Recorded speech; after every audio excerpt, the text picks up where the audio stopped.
Today we're talking about one of the best exercises to help fix lordosis, and what we're going to do over the next few slides is talk about the anatomy, then the adductors and lordosis, and then finally we'll go on to the exercise and I'll explain the technique and what's going on and when it's happening.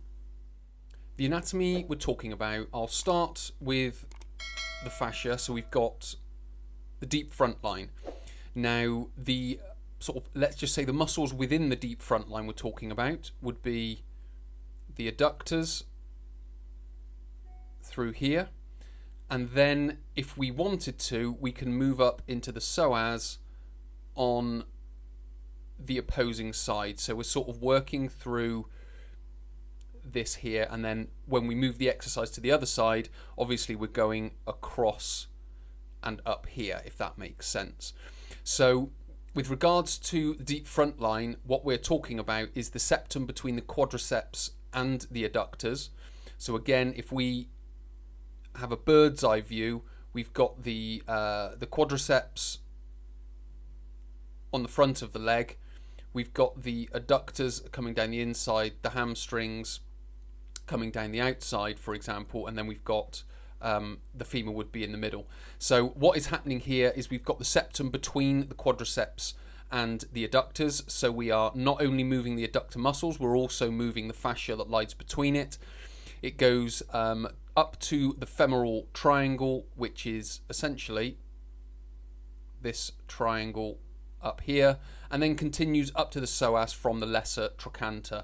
So with regards to the deep fascial line, it stays all the way on this side, but with this exercise we're going to try and take it from one side up onto the other side as well. And when it comes to lordosis, the parts that we're trying to prevent are, so we've got the exaggerated curve of the lumbar spine, so that's the lordotic or the exaggerated lordotic curve. So that would be involving the psoas muscle, which would be up here. We've got the tilting of the pelvis coming forward, which is iliacus, and also playing a part in that will be psoas. Then we've got internally rotating of hips, leg internally rotates, and then we've got overpronation of the foot. Now these bottom ones are going to be more to do with the adductors.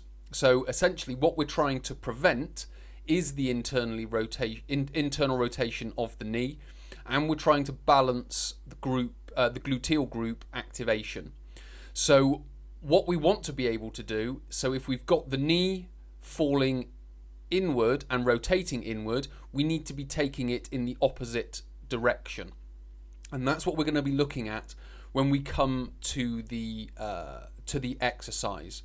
So we're going to be essentially focusing on hip external rotation. We're going to be talking about leg externally rotating, so the entire leg, not just the knee.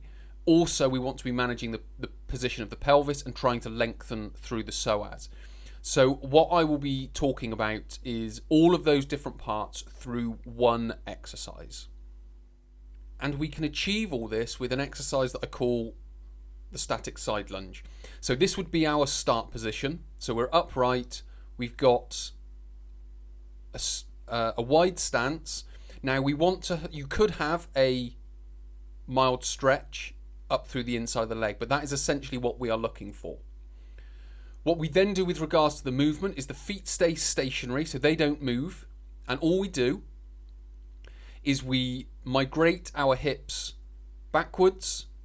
So you can see now the knee is bending. That is now enhancing how straight the leg goes and enhancing the stretch up at the inside of the leg.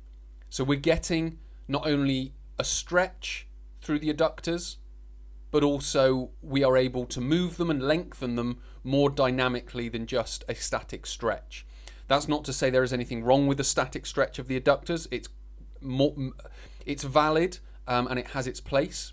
As I've said here, we could isolate the stretch.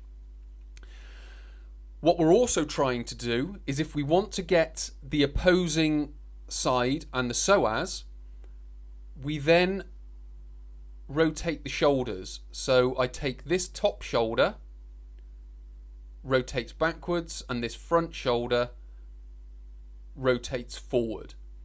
And what that will start to do, that will start to lengthen the psoas.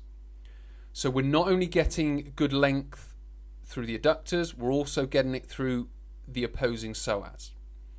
The third thing that's happening here, because we are going down onto one side, we are externally rotating this knee. What we also want, because we are going down onto this side, we want the knee in some respects to be locked, and also we want to be externally rotating this knee. And that's not to externally rotate it excessively, but just keep the knee pointing forward and it not rotate inward. The final thing that we're getting is activation from glute medius. So we're able to, in some respects, rebalance and activate glute medius, glute minimus, and glute maximus. As we come down onto this side, we have the glutes working on that side. As I then return back to this start position and go down the other side, all of this will be happening, but on the opposite side of the body. Now, this isn't, let's just say, sort of traditional, or the way you perform it isn't traditional, so we don't want to rep through it very quickly.